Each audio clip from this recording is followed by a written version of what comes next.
Today I'm going to be going over how to create the top knot on my mermaid snugglers. The instructions for both my mini and standard size snugglers are the same. I will be using my mini mermaid in this example, and you will just adapt the instructions for the larger mermaid. So far, I've already completed the first 4 strands of hair on the front of the face. I slip stitch, chain, slip stitch into the closest front loop on the top of the head, chain, and then fasten off. Then I move to the stitch to the left, I slip stitch into the post of the hair colored stitch, chain until I reach that same front loop we just slip stitched into, and I fasten off here. So here I have slip stitch, chain, slip stitch, chain, slip stitch, chain, slip stitch, fasten off, and I repeat that process a second time. Now with my working yarn, I'm going to go 1 stitch to the left of the hair strands we just created. I'm going to connect my yarn to the post of that hair colored stitch, and then I'm going to chain until I can reach the next available front loop on the top of the head. Here it is marked with a yellow stitch marker. So I chained 3 and I can reach that yellow stitch marker. So I will insert my hook under the front loop, slip stitch, and then in the previous stitch I fastened off here. So to alternate, I will now chain 15 and then fasten off.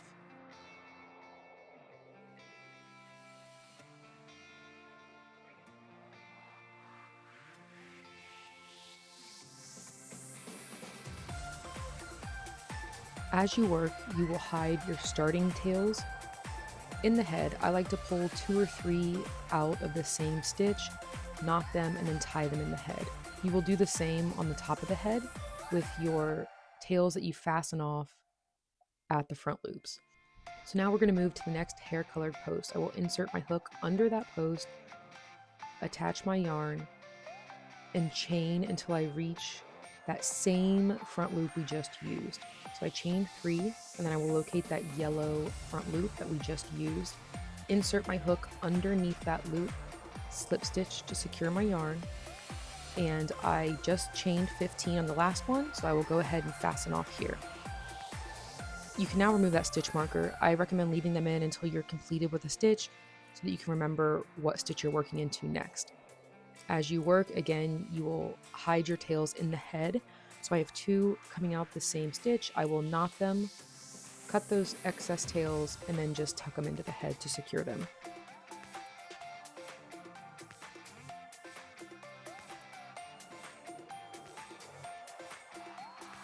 You will continue this pattern working around the head using the hair colored posts. Repeat this process so these next 2 posts will both be worked into the blue stitch marker above. You will work down around the back of the head using the hair colored posts. So the next 3 working behind the ear will then be worked into that yellow stitch marker at the top of the head.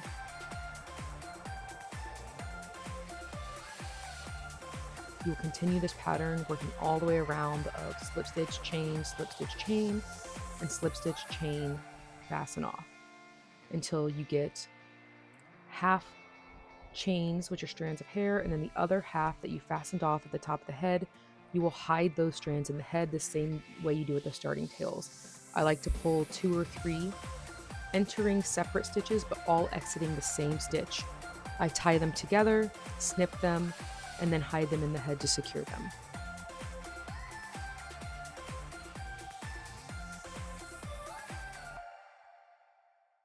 So go ahead and work all of your strands going around the head. Make sure all of your tails are secured, fastened off, and tucked into the head, and I'll meet you in the next step. So now that all your chains are done and all your starting tails are tucked into the head, all the tails that were at the top are also tucked into the head, you're left with these hair strands that you have chained at the top. You will gather them all at the center and do an overhand knot to tie them in a secure top knot. Once you have your knot created, you will gently pull each strand, making sure that it's nice and secure and tight against the head. Pull each strand individually. If there's any loose strands in the knot, just find which one it's attached to and just tug it a little bit to secure it. Next, we will take these remaining tails and split them into about 3 sections. What we're going to do is pull them against the bun and exit them in one stitch underneath the hair strands that we've created. But we are going to enter as close to the center of the head as we can get, entering at different stitches but exiting in the same stitch using 3 strands at a time. So I'm pulling 2 strands through a stitch as close to the bun as I can get and pulling them out through one single stitch. And I'm going to do that again, going into the next stitch behind the bun. Insert your hook where you just exited, and then you're going to pull 1 or 2 strands through the next stitch closest to the bun as you can get. This is going to help secure the bun down to the head, but also get these tails super secure, that way they don't come out later.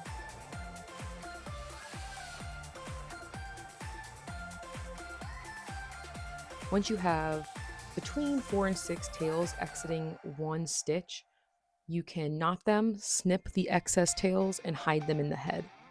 You will repeat this process on the other side of the head. Again, you will kind of move those chained hairs out of the way, insert one stitch, and then pull the remaining strands of hair down through the head, entering as close to the base of the bun as you can get, exiting in one stitch, tying them, snipping them, and hiding them in the head to secure them.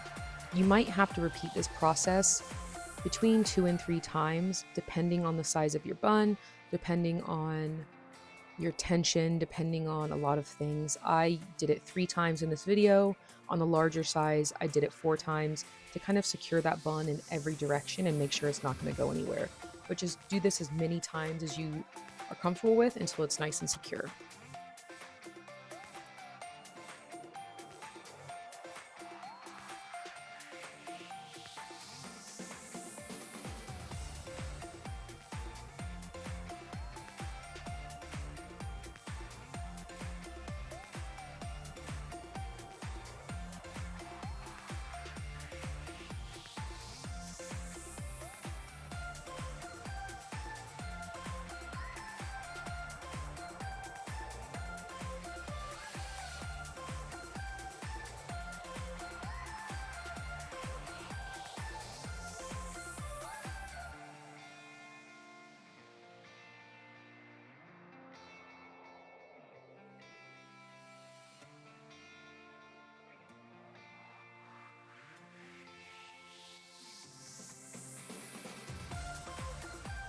And that's it.